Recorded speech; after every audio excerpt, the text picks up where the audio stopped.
Hello everyone, welcome back to our channel. In today's video, I'm going to show you how to remove your Bingo Blaze account from your Facebook. It's a very simple and easy process, and I'm going to guide you through each step on how to do it. Let's get started. First of all, on your phone, launch the Facebook app. Once you're on your Facebook, you can see the three lines icon at the top right corner over here.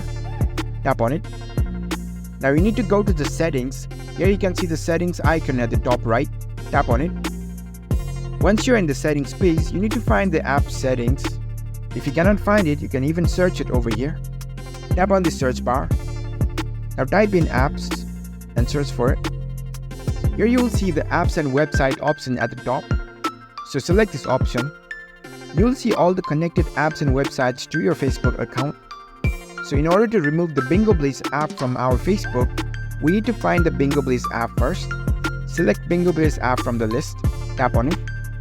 And now you will be able to see this remove option over here. By selecting this, you will be removing your Bingo Blaze account from your Facebook.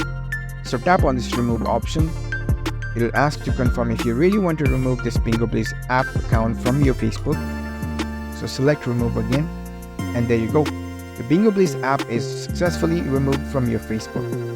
If you found this video helpful, don't forget to give this video a thumbs up and subscribe to our channel for more tech tips. Thank you for watching.